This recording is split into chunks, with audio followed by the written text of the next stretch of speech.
Hey everyone! It is finally summer vacation for me. My job is one where the summer months are drastically different from the way they are the other 10 months out of the year. And that opens up a lot of time for me to do personal studies and hanging out and just stuff that I don't get to do during the other 10 months where I'm working 14 hours a day. So this year I decided to join a bunch of book clubs. My own coven is actually doing 2 book studies. One is over Jason Mankey's Transformative Witchcraft. The other is over Matt Oren's Psychic Witch. And then my religious community is also doing a massive book club with Ronald Hutton's The Triumph of the Moon.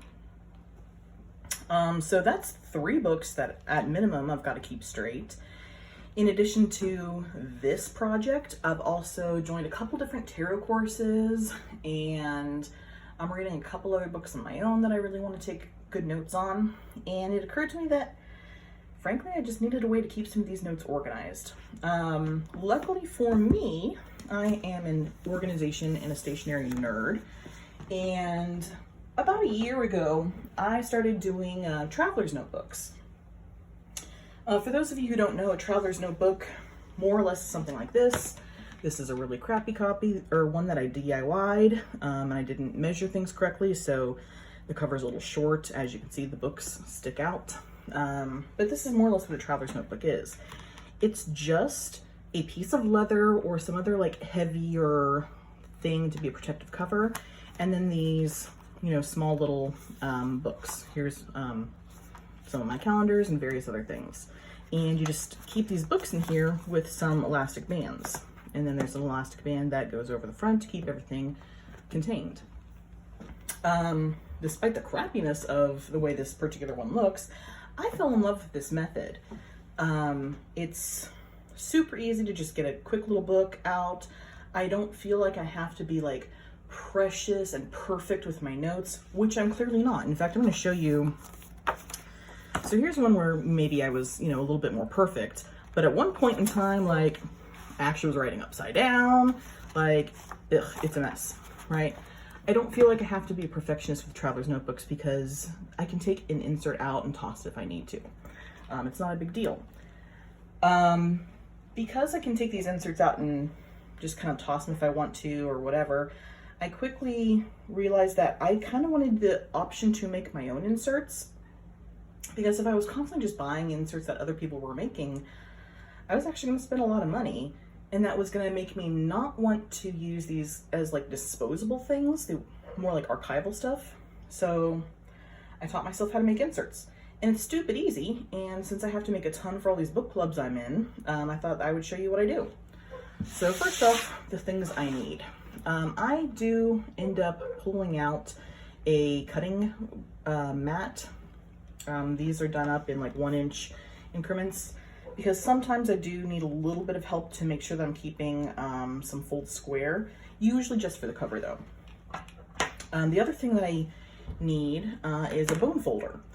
And I mean, this is just, it makes life a little bit easier, but do you absolutely need it? No. If you don't know what this is something that helps you make really sharp creases. For instance, let me grab a piece of paper here. All right. You just fold your paper and run that up the side and down, and it makes a very sharp, very origami-esque crease with almost no effort. If you kind of try to do it yourself, right, you're gonna end up with these little, I'll see, I screwed it up already. Little weird creases and divots. I don't know if you can see that. See how there's some paper damage there? It's just easier with a bone folder. So get the right tool to do the right job. The other thing that I use that you might not just have lying about, in fact, I'm almost certain you don't, is a specialty stapler. This is called a saddle stapler, and its sole purpose is to staple on a fold. So you grab a piece of paper that is folded, much like this one here.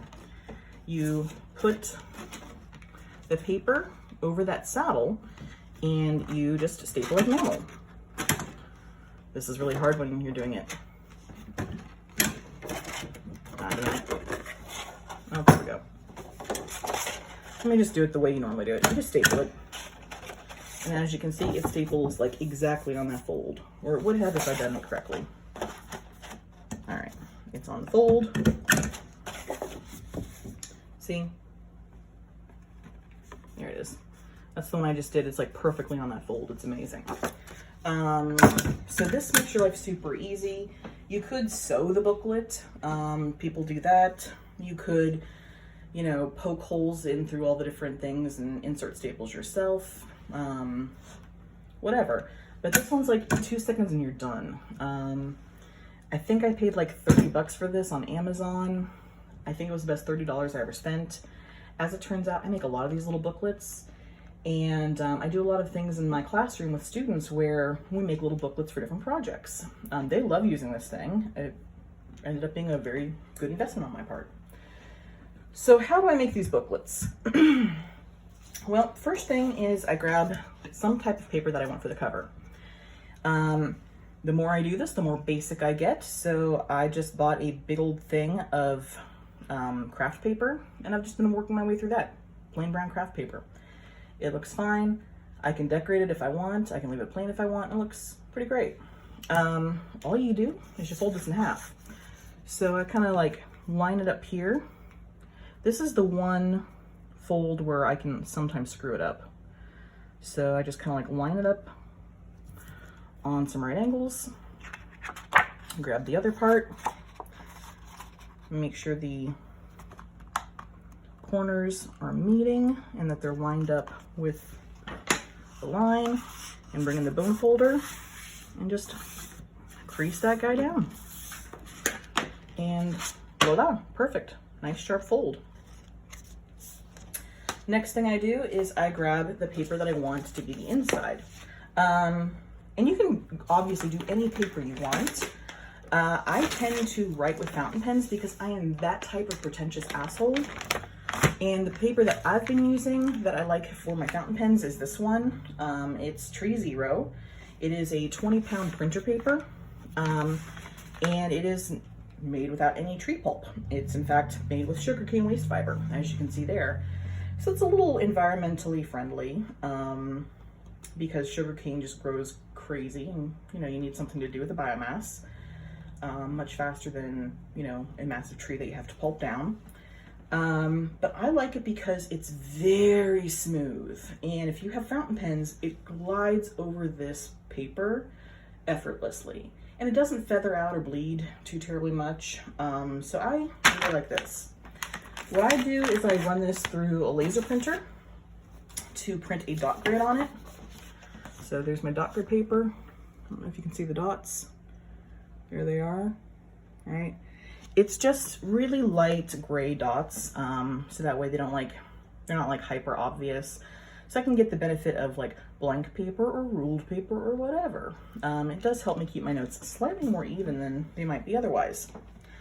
I have found that if I want to make this project as easy and neat as possible, I want to keep my paper to about like 10 sheets per book. In this case, I'm going to go ahead and do 9 because 9 actually works out a little bit better in my opinion than 10. So 1, 2, 3, 4, 5, 6, 7, 8, 9. And here's why I don't necessarily do like 30 pages or 30 sheets per whatever. When you take a stack of paper and you fold it over on itself, you're not going to get everything lining up in a perfect edge. I mean, just kind of just tap that a little bit. All right. I don't know if you can see. What I'm looking at is right here. Do you see how that paper isn't like making a perfect thing? It kind of like is coming to a point, right? That's because the fold actually takes up a little bit of space. So in order to minimize how ragged that edge looks, you just use less paper, because the more paper you add onto that, the bigger this ragged edge is going to be. So just kind of like line that up as best I can. And if I wanted to, I could actually like fold each and every page down at once, or individually and then whatever. But this isn't a ton of paper, and it actually works out pretty well if I just fold it all at once. So just kind of making sure that that's all as neat as it's gonna get. Kind of hold that down really well and just run the bone folder down. And perfect. Stays nice and flat and shut. So all you do from there is you insert your paper into your cover. All right, it's there in that saddle. And you throw a couple staples in. You can do 3, I usually do 2, one at the top and one kind of at the bottom. You could measure it if you wanted it to be like super precise, but no one ever sees these staples, so I stopped measuring. And that's the book. All right. You can kind of like, you know, run your bone folder over it another few times if you want it to like lay down a little bit better. As you can see, that helps out. And you don't get too much paper overhang when you do it this way.